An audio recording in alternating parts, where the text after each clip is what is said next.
우리 옆 사람들과 함께 이렇게 인사합니다. 예수님 이름으로 사랑하고 축복합니다. 저도 여러분들을 예수님 이름으로 사랑하고 축복합니다. 오늘도 동영상으로 예배된 성산가족 여러분, 한가위를 맞이해서 여러분들을 예수님 이름으로 사랑으로 축복합니다. 한번 따라합니다. 우리가 알거니와 하나님을 사랑하는 자, 곧 그의 뜻대로 부르심을 입은 자들에게는 모든 것이 합력하여 선을 이루느니라. 할렐루야. 특별히 이런 명절 때 많은 사람들과 교류하고 만날 때 합력해서 선을 이루는 하나님의 백성들이 되면 하나님이 기뻐하실 뿐만 아니라 세상이 밝아지고 세상이 평안해지고 많은 영혼들이 주께로 돌아올 줄 믿습니다. 합력해서 선을 이루어서 이 추석 한가위에 세상에 먹을 것만 풍성하게 추수할 것이 아니라 영혼들까지 풍성하게 추수하는 저와 여러분에게 간절히 소망합니다. 오늘 시편 50편 23절을 제목을 본문으로 해서 감사를 원하시는 하나님이란 제목으로 추석 주일 설교를 함께 나누도록 하겠습니다. 요한 3서 2절에 보면 사랑하는 자여 내 영혼이 잘됨 같이 범사가 잘되고 강건하기를 내가 간구하노라 말씀하고 있습니다. 먼저 여러분께 이렇게 축복합니다. 영혼이 잘 되시기 바랍니다. 범사가 잘 되시기 바랍니다. 강건하시기 바랍니다. 하나님은요, 자기 백성들에게 구원만을 주시거나 영혼만 잘되게 하기를 원하시는 것이 아니라 범사가 다 형통하고 건강하고 행복하기를 원하십니다. 그리고 우리만 잘되기를 원하시는 것이 아니라 우리 후손들 자손 만대까지 잘되기를 원하시는 좋으신 하나님이신 줄 믿습니다. 왜 성경 곳곳에 하나님께서 성도들에게 감사하라, 감사하라, 감사하라고 반복해서 말씀하셨을까요? 왜 감사하라고 했을까? 깊이 들여다보면요, 더 주시려고 그러는 거예요. 더 주시고 싶어서 넘치게, 더 크게, 더 많이, 지금보다 더 많이 주시려고 감사하라고 말씀하시는 거예요. 이런 얘기가 있습니다. 반딧불을 보고 감사하니까 별빛을 주셨고, 별빛을 보고 감사하니까 달빛을 주셨고, 달빛을 보고 감사하니까 햇볕을 주셨더라. 할렐루야. 여러분, 작은 것부터 감사하면 점점 큰 거를 허락해 주신다는 거예요. 어떤 일이 있든지 감사하시기 바랍니다. 감사는 성도가 하나님께 더 사랑받고 더 은혜받고 더 축복받는 비결이 되는 것입니다. 여러분, 무언가 지금 안 풀리는 거 있으면 감사하세요. 현실에 감사하세요. 오늘에 감사하세요. 반드시 하나님께서 모든 것이 해결되고 문제는 넘어가고 문제 뒤에 있는 하나님의 영광을 보게 될 줄 믿습니다. 감사는 하나님께서 성도들을 통해서 받기를 원하시는 거예요. 그리고 구원받은 성도, 나를 위해 십자가 지신 예수 그리스도를 믿는 하나님의 백성, 그리고 하나님을 아버지라 부를 수 있는 자녀들이 당연히 해야 할 일이 감사예요. 감사는 당연히 해야 됩니다. 왜냐하면 우리는 마귀의 종이었어요. 세상에 버려진 마귀의 종이었었는데 예수 그리스도의 그 은혜로 말미암아 하나님의 아들이 되지 않았습니까? 이제 죽어도, 오늘 죽어도 하나님의 아들은 천국을 가게 되어 있습니다. 물론 예수 안에 들어와서 하나님 안에 말씀 들으면서 은혜 가운데 들어온 병도 치료 받습니다. 이런 모든 것들이 하나님의 은혜가 아닐 수 없습니다. 하나님의 사랑과 예수님의 은혜와 성령의 도우심으로 하나님의 아들이 되었기 때문에 우리는 감사해야 되는 거예요. 그 은혜에 감사해야 됩니다. 그 축복에 감사해야 됩니다. 감사가 입에 감사를 달고 다녀야 돼요. 좋은 일에만 감사하고 누가 주는 거 받을 때만 감사한 것이 아니라 줄 때도 감사해야 되고요. 환난이 왔을 때도 하나님 나를 더 견고하게 세우기 위해서 이 환난을 주셨군요. 감사합니다. 이렇게 기도해야 될 줄 믿습니다. 추석은 우리나라 명절 중에 제일 큰 명절이죠. 그래서 추석 명절을 한가위라고 얘기합니다. 더도 말고 덜도 말고 한가위만 같아라. 추석은 감사절이죠. 감사절. 우리나라의 큰 절기가 설날하고 한가위가 있죠. 근데 가만히 생각해 보니까 설날 때는 같은 떡을 끓여 먹고 하지만 먹을 것이 별로 없었어요. 어린 시절에는요. 그때는 농사가 다 끝나고 먹을 것이 떨어져 가는 막 그런 시기이기 때문에 참 어렵게 했던 것 같은데 추석 때 되면 뭔가 모르게 그냥 풍성한 것 같아요. 농사를 짓지 않아도 산으로 들러 나가면 먹을 것들이 많이 있었어요. 시골 산골짜기에 들어가면요, 지금요 머루다래가 아주 많습니다. 그냥 부지런하기만 하면요 머루 따다가요 비타민 얼마든지 섭취할 수 있고요, 다래 따다가요 얼마든지 영양 보충할 수 있고요, 머루다래가 지천으로 있었어요. 그 가을 요때가 너무나 좋은 것 같아요. 밤나무에 밤이 벌어져 가지고 뚝뚝 떨어져 있죠. 그래서 이때가 풍요롭기 때문에 더도 말고 덜도 말고 한가위만 같아라. 너무 좋다는 거예요. 너무 풍성하다는 거예요. 그래서 추석이 감사절인 거예요. 하나님의 은혜에 우리가 감사하면서 하나님의 은혜로 잘 익은 햅쌀 핵과일을 추수하고 이 핵곡식으로 송편과 인절미도 먹고 절편도 만들어 먹습니다. 추석은 추수에 대해서 감사드리는 제일 큰 명절인 것입니다. 이러한 추석을 앞두고 오늘은 감사를 원하시는 하나님, 이 제목인데, 감사를 원하시는 하나님께 어떻게 감사해야 되느냐? 첫 번째, 무조건 감사해야 됩니다. 옆 사람과 이렇게 인사합니다. 무조건 감사합시다. 네. 여러분 농사 짓지 않아도요, 누군가가 어제 진도에서 쌀을 보내줘가지고 간척지 햅쌀을 보내줘가지고 어쨌든 한 끼씩 먹을 거 나눠갔잖아요. 그죠? 농사 안 지었잖아요. 얼마나 감사한지 몰라요. 누군가 농사 짓는 사람이 있는 거예요. 계웅산을 쳐다보고 구름산을 쳐다보고 목감천을 걸어봐도 사시사철 사계절 지나면서 보면 왜 이렇게 아름다운지 모르겠어요. 지금은 이제 가을이 와서 푸르름이 조금씩 단풍으로 물들어가는 이런 계절. 봄이 오면은 목감천에 잉어떼들이 막 난리를 치고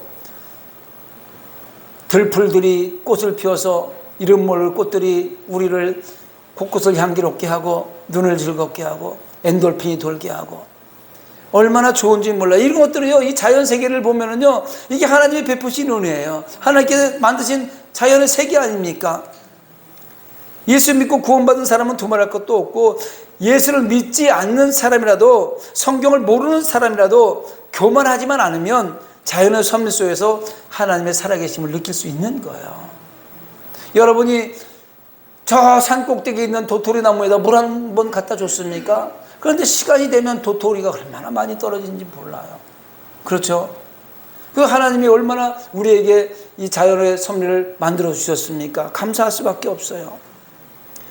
하나님께서 이 모든 세계를 지으셨습니다. 믿으십니까? 그리고 지으시기만 한 것이 아니라 이 우주 만물, 우리가 보여지는 이거는 정말 10%도 못 보는 것 같아요. 우리가 보여지는 거는. 그 뒤에 남겨져 있는 어마어마한 그 모든 것, 이것까지도 하나님이 지으셨고 지금 운행하시고 계시는 거예요. 그렇게 쏟아질 것 같이 많은 은하수 별들이 세상에 우주에서 떠돌아다니는데 부딪혔다는 소리 아무도 못 들었고, 그죠? 다 하나님께서 운행하시는 거 보면 기가 막힌 것 같아요. 얼마나 감사한지 몰라요. 삼라만상이 정확하게 돌아가고 있습니다. 겨울이 가면 봄이 오고, 봄이 가면 여름이 오고, 여름이 가면 가을이 옵니다. 때에 따라서 비를 내려주시고 맑은 하늘과 좋은 햇볕을 주셨습니다. 그래서 농부들이 많은 수확을 거둘 수 있었습니다. 성경을 보면요, 예수님은 우리에게 감사의 생활을 너무 많이 가르쳐 주십니다. 예수님께서도 감사하는, 직접 예수님께서 하나님께 감사하면서 기도하는 모습을 많이 볼 수가 있어요. 요한복음 6장 5절로 13절에 무슨 말씀이 나오냐면 오병이어의 기적의 말씀이 나옵니다. 남자만 5,000명, 부녀자까지 수만 명을 먹인 사건이 기록되어 있는데, 예수님께서 많은 사람들 앞에 수만 명을 모아놓고 천국 복음을 증거했어요. 많은 사람들이 말씀을 들었습니다. 천국을 알게 되기 시작합니다. 문제가 해결되기 시작합니다. 육신의 질병도 고침받게 되었습니다. 그런데 이제 저녁 시간이 다 됐어요. 이제 돌아가야 하는데 배가 고픈 거예요. 그들이 먹어야 할 사람은 자그마치 남자만 5,000명, 부녀족까지 합치면 수만 명이 되었습니다. 그런데 예수님이 지금 손에 들고 있는 건 물고기 2마리, 보리떡 5개. 어린 소년이 배가 고프면 한 끼 먹으려고 가져왔던 한 끼의 식사 양밖에 없어요. 그런 상황 속에서 예수님이 우리에게 무엇을 가르쳐 주십니까? 감사하라고 얘기합니다. 먹어야 할 사람은 수만 명이고 고작 어린 소년의 한 끼 먹을 양식밖에 없습니다. 이것을 가지고 우리 예수님은 사복음서에 전부 뭐라고 얘기하면 축사하셨다고 얘기해요. 누가 보면 하늘을 우러러 축사하시고 하늘을 향해 하나님께 축사하셨다는 얘기예요. 축사가 무슨 얘기냐면 감사했다는 얘기입니다. 먹을 사람만 5,000명, 부녀자까지 수만 명, 물고기 2마리, 보리떡 5덩어리, 이거 가지고 생각해 보세요. 상상이나 되는 겁니까? 그런데 그걸 들고 하늘 우러러 감사하셨어요. 그리고 나눠줘라, 떼어주니까요, 물고기 주면 물고기가 또 생기고, 물고기 주면 물고기가 또 생기고, 떡을 떼어주면 떡이 또 생기고. 웬일입니까? 거기 수만 명 되는 사람들이 물고기 2마리와 보리떡 5개 가지고 다 배불리 먹고 12강주가 남았다고 지금 성경은 말씀하고 있는 거예요. 어떻게 하니까? 하늘으로 감사했더니. 그것뿐이 아닙니다. 요한복음에는요 7가지 기적이 있습니다. 그 중에 제일 큰 기적이 죽은 나사로가 살아난 장면이에요. 나사로가 죽어서 무덤에 묻혔습니다. 죽은 지 나흘 됐어요. 4일이 됐단 말입니다. 그 나라 특성상 죽은 지 4일 되면 이미 썩어서 냄새가 납니다. 그런데 예수님께서 마리아와 마르다에게 말씀합니다. 돌을 옮겨 놓으라. 그 마리아와 마르다와 동네 사람들이 힘을 모아서 예수님 말씀에 순종해서 돌을 옮겨 놓았습니다. 그때 예수님께서 하늘을 향해서 이렇게 기도하십니다. 그냥 무덤 안으로 들어간 것이 아니라 하늘을 향해서 이렇게 기도해요. 돌을 옮겨 놓으니 예수께서 눈을 들어 우러러보시고 이르시되 아버지요 내 말을 들으신 것을 감사하나이다. 할렐루야. 요한복음 11장 41절에 나오는 말씀이에요. 죽은 지 나흘 돼서 썩어서 냄새가 나는 나사로의 무덤에 가셔서 돌을 옮겨놓은 걸 보시고 하나님 앞에 이미 감사했다는 거예요.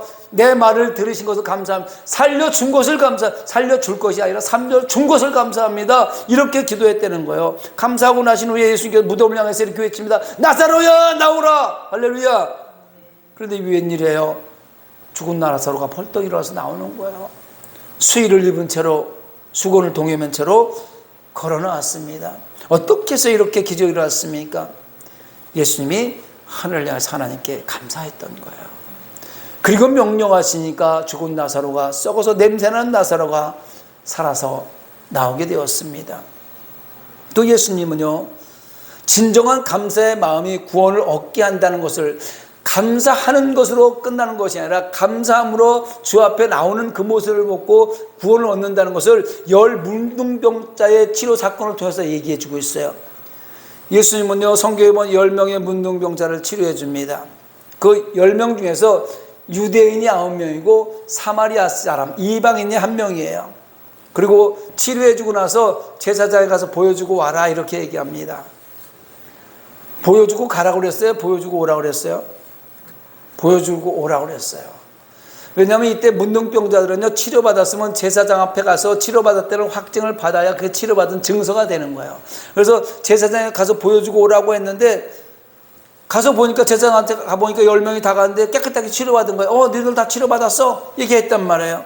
그때 유대인 문둥병자 9명은 문둥병만 치료받고 가자 세상으로.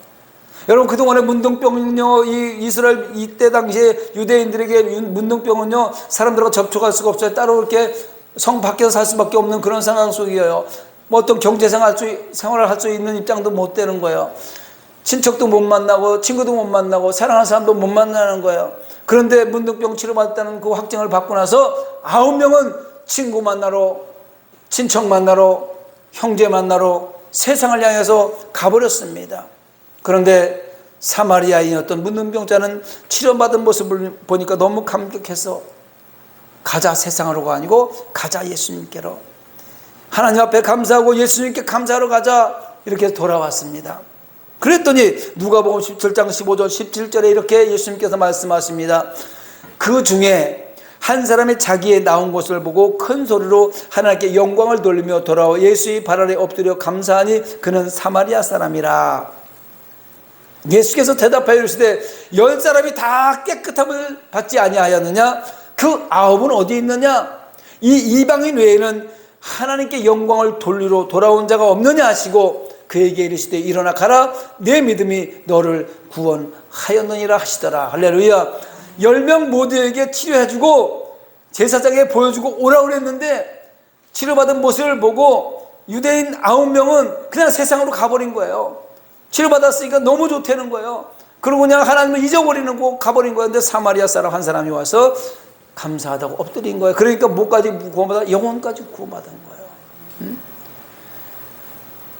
유대인 문둥병자 9명은 문둥병만 치료받았어요. 육신의 문둥병만 치료받았습니다. 그리고 세상으로 가버리고 영혼은 구원받지 못했던 거예요. 그러나 사마리아 이사 한 사람은 문둥병을 치료받고 하나님께 영광을 돌리고 하나님께 감사했더니 영혼까지 구원받은 것을 믿으시기 바랍니다.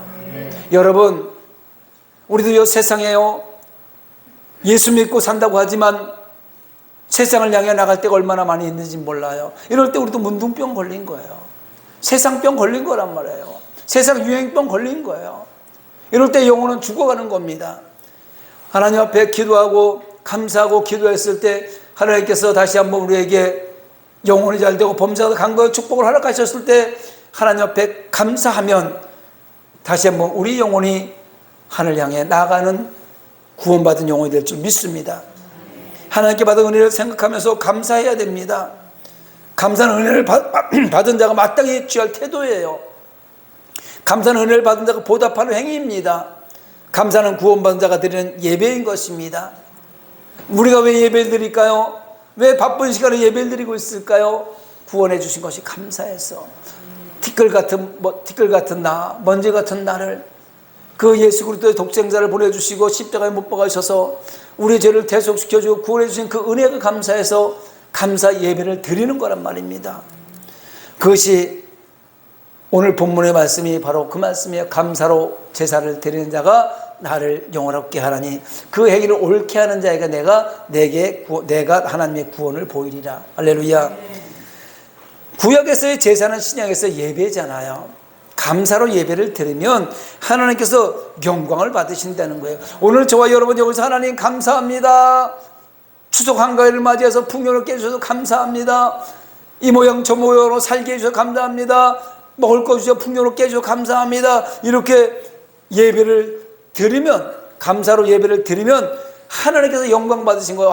우리 자녀들이, 내 백성들이 나한테 영광을 돌리면서 예배를 드리는구나, 기뻐하신단 말이에요. 또 감사로 예배를 드리면 주께서 구원받는 역사뿐 아니라 보이는 구원을 나타나게 하신다는 거예요. 보여주는 구원, 불가능한 것을 가능하게 하시고. 할렐루야. 세상에는 할 수 없다는 것을 하나님 하실 수 있다는 말이에요. 없는 것을 있게 하시고 불치병도 치료해 주시고 기적을 베풀어 주시는 것입니다. 그런 은혜, 그런 사랑을 받으시기를 주의 이름으로 축원합니다. 또 감사는 응답받는 기도 속에 들어갈 내용인 것을 말씀합니다. 그래서 바울이 말합니다. 빌립보서 4장 6절입니다. 이미 감사는 응답받는 기도 속에 들어가는 거예요. 아무것도 염려하지 말고 다만 모든 일에 기도와 간구로 너희 구할 것을 감사함으로 하나님께 아뢰라. 이미 너희가 기도했으면 다 하나님께 주실 거니까 감사해 주신다는 거예요. 응답받는 기도 속에 들어가는 거예요. 기도해놓고 될까 안 될까 의심하지 마시고 믿고 구한 것은 받은 줄을 알라고 하셨잖아요. 염려하지 말고 모든 일에 기도와 간구로 너희 구할 것을 감사함으로 하나님께 아뢰라. 할렐루야.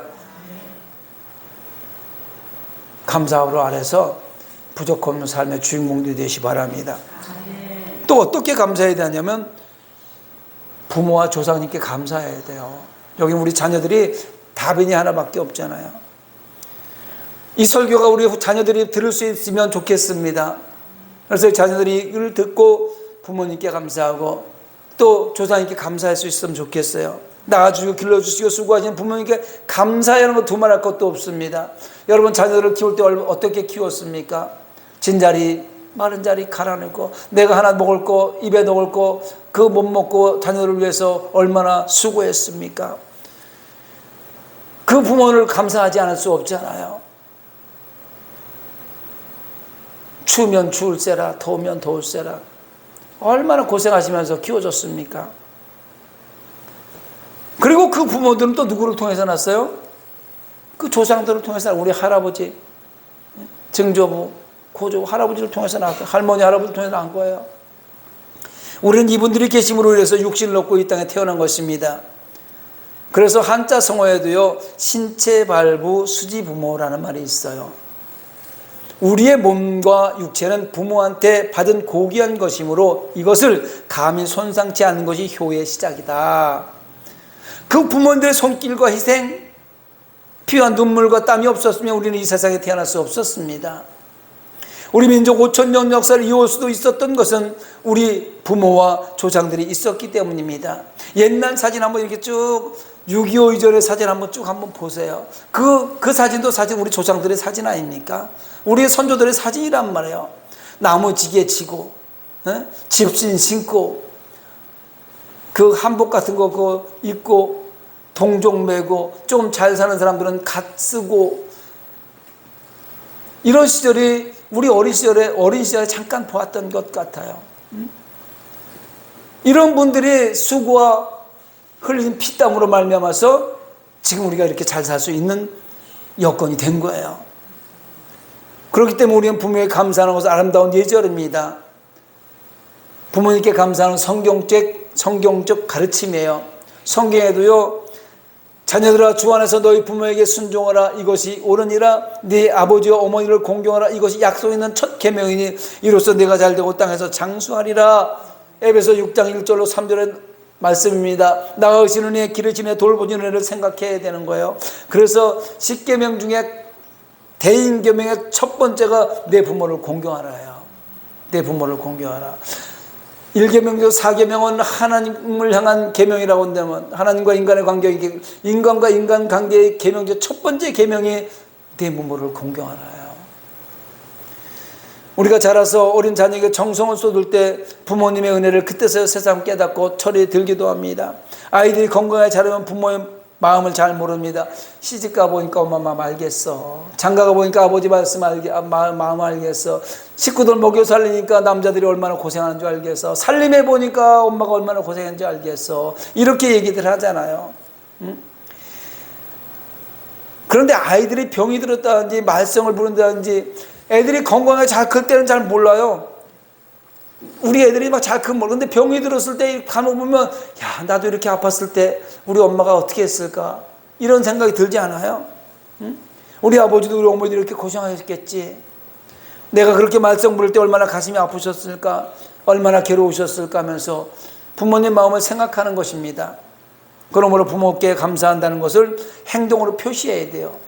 마음만 가지고 있어도 안 돼요. 부모님께 그냥 감사합니다 말로만 해서도 안 돼요. 좋아하는 음식도 좀 만들어 드리고 할렐루야. 아직도 살아계시면 우리 부모님이 뭘 좋아하는지 좀 생각해서 만들어 드리시고 오고 가는 현찰이 좋다 그러니까 용돈 좀 드리고 요즘엔 용돈 드리는 걸 더 좋아해요. 왜? 나가서 그걸로 쓰시기 위해서 더 좋아한단 말입니다. 또 형편이 허락되면 여행 티켓 좀 끊어서 드리고 우리 자녀들이 다 듣고 있으면 좋겠습니다. 이것이 정말로 부모를 공경하는 것이요 부모에게 감사하는 것이요 이것이 효행인 줄 믿습니다. 또한 조상의 선한 업적을 기리는 것도 아름다운 인간의 도리요 우리에게 커다란 유익입니다. 우리 인간의 삶에 있어서 역사와 뿌리는 매우 소중한 겁니다. 우리는 과거로부터 수많은 삶의 교훈을 얻을 수 있습니다. 선조들의 옳은 행실은 우리의 삶의 방향을 제시해주고 선조들의 잘못된 행실은 우리의 방향을 수정해 주는 거예요. 잘된 것을 보고 따라가면요, 그 방향을, 삶의 방향을 따라가면 잘 될 수밖에 없잖아요. 그럼 잘못된 것을 보면은 이 길은 가면 안 되는구나 하고 방향을 수정하는 거란 말이에요. 옳은 방향으로 가는 거예요. 여러분, 왜 이스라엘 백성들이 그렇게 작은 나라인데도 세계에서 가장 영향력 있는 민족이 되었을까요? 그들의 조상과 역사를 잊지 않고 있습니다. 이스라엘 민족들은요, 그들의 조상, 그들의 역사 절대 잊지 않고 있습니다. 그 조상들의 가르침을 버리지 않고 있습니다. 이스라엘은 뿌리와 핵심이 되는 하나님의 교훈, 하나님의 성경 말씀, 이걸 언제나 존중해왔고 지키면서 살아옵니다. 그래서 성경은 이렇게 얘기합니다. 신명기 6장 1절로 3절에 보니까 이는 곧 너희의 하나님 여호와께서 너희에게 가르치라고 명하신 명령과 규례와 법도라. 너희가 건너가서 차지할 땅에서 행할 것이니 곧 너와 내 아들과 내 손자들이 평생에 내 하나님 여호와를 경외하며 내가 너희에게 명한 그 모든 규례와 명령을 지키게 하기 위한 것이며 또 내 나라를 장구하게 하기 위한 것이라. 이스라엘아, 듣고 삼가 그것을 행하라. 그리하면 내가 복을 받고 내 조상들의 하나님 여호와께서 내게 허락하신 같이 적과 꿀이 흐르는 땅에서 내가 크게 번성하리라. 할렐루야. 하나님이여 모세를 통해서 유대인 이스라엘 백성들에게 이 말씀을 명령하신 거예요. 말씀을 명령하시면서 뭘 강조하시냐면 지키라는 거예요. 지키라. 말씀을 듣는 것만이 아니라 말씀을 지키라는 것은 말씀을 삶으로 살아내려는 거예요. 말씀대로 살아내려는 겁니다. 수천 년이 지난 지금도 이 말씀대로 이스라엘 백성들은 살고 있습니다. 이 말씀대로 교육받고 이 말씀을 지키면서 살아가고 있는 민족이 이스라엘 민족인 거예요. 그렇기 때문에 불과 이스라엘 인구가 전 세계에 흩어진 디아스포라 유대를 다 합쳐도 1600만여 명밖에 안 되는 민족, 이 세계에서 제일 영향이 있는 민족이 된 거예요. 우리나라보다 3분의 1 정도밖에 안 되는 민족이 세계에서 가장 영향력 있는 민족이 유대인 민족이에요. 할렐루야. 끝으로 성도는 가족과 이웃에게 감사해야 됩니다. 옆 사람을 쳐다보면서 함께여서 감사합니다. 인사합니다. 저도 여러분들과 함께여서 감사합니다. 어느 날부터인가 이렇게 해서 만나고 저렇게 해서 만나고 여러분들과 함께 만나서 너무 감사해요. 가족은 서로 어렵고 힘들 때 힘이 되어주고 위로가 되기 때문에 가족이 함께 할 수 있음에 감사해야 되는 거예요. 좀 귀찮고 자녀들이 오고 가는 것이 괜찮을 수도 있지만 그 자녀들이 오고 가면서 가족이 함께 한다는 것이 얼마나 감사한지 몰라요. 또 믿음의 이웃은 물론 믿지 않는다 하더라도 함께 이웃하며 살아가고 있는 사람과 감사하며 살아가야 되는 것입니다. 오늘 우리는 이제 추석 명절을 이틀 앞두고 추석 명절을 맞이하면서 정말로 창조주 하나님께 감사하고 부모와 조자님께 감사하고 가족들끼리 감사하고 이웃 간에 감사하는 삶을 살아야 하겠습니다. 누가 이렇게 감사할 수 있을까? 스가랴 4장 6절에 보니까 만군의 여호와께서 말씀하시되 이는 힘으로 되지 아니하며 능력으로 되지 아니하 오직 나 여호와의 영으로 되느니라. 예수를 믿고 구원의 확신을 얻으면 기도에서 성령 충만하면 영에 속한 사람이 된 것이므로 창조주 하나님께도 감사할 수 있고 영에 속한 사람은 창조주 하나님께 감사할 수 있고 영에 속한 사람은 부모와 조상께도 감사할 수 있을 뿐만 아니라 가족들끼리 서로 감사할 수 있으며 이웃끼리 성도끼리 동료끼리 감사할 수 있는 것입니다. 당신이 있어서 감사합니다. 네가 있어서 감사해. 옆에 있어서도 너무 감사해. 이런 사람들이 되어야 되는 거예요. 이번 추석에 무조건 감사하시기 바랍니다. 이유 없이 감사하시기 바랍니다. 그동안 삶에 지쳐버렸던 감사를 다시 찾는 이 추석 한가위 명절이 다 되시기를 예수님의 이름으로 축원합니다. 말씀을 생각하면서 우리 찬양하고 기도하도록 하겠습니다.